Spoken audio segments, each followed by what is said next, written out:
Chers frères et sœurs et amis, bonjour.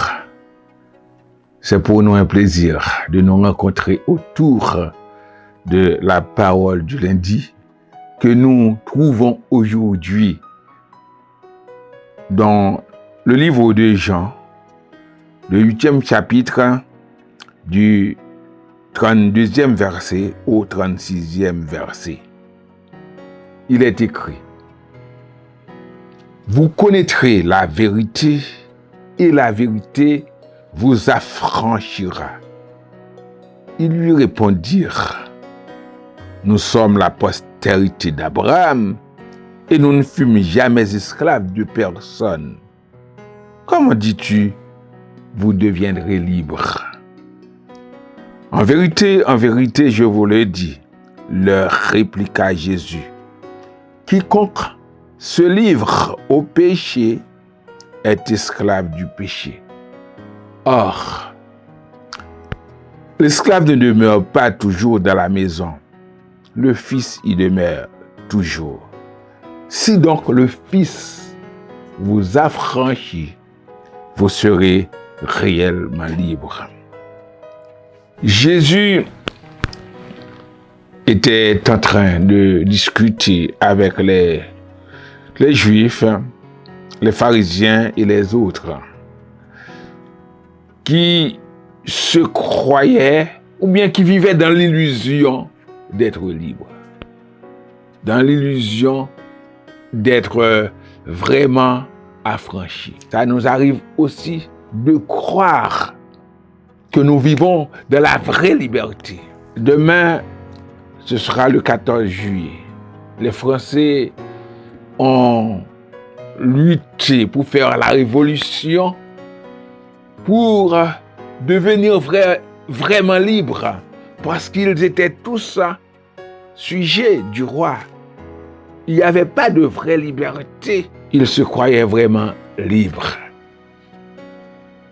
Mais il y a des choses qui sont arrivées. La France était occupée par d'autres, tels que l'Allemagne, dans les années 1918, dans les années 42.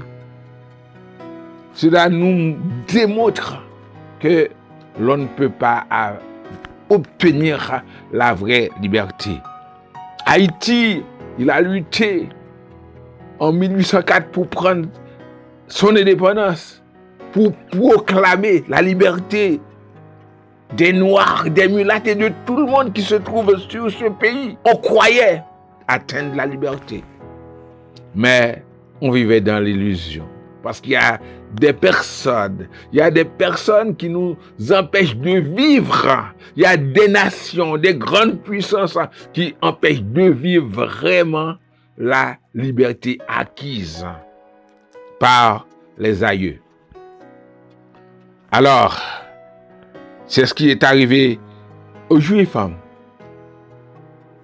Ils étaient esclaves pendant près de 430 ans en Égypte.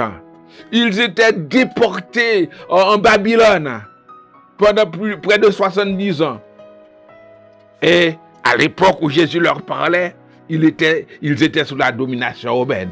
Et ils se disaient, nous sommes libres. Nous n'avons jamais été esclaves. Mais ils n'ont pas compris de quelle liberté Jésus parlait. C'est la liberté spirituelle. Déjà, la liberté physique, on ne peut pas l'atteindre n'importe comment. Mais la liberté spirituelle, il y a une seule personne qui peut la donner. On ne donne pas ce que l'on ne possède pas.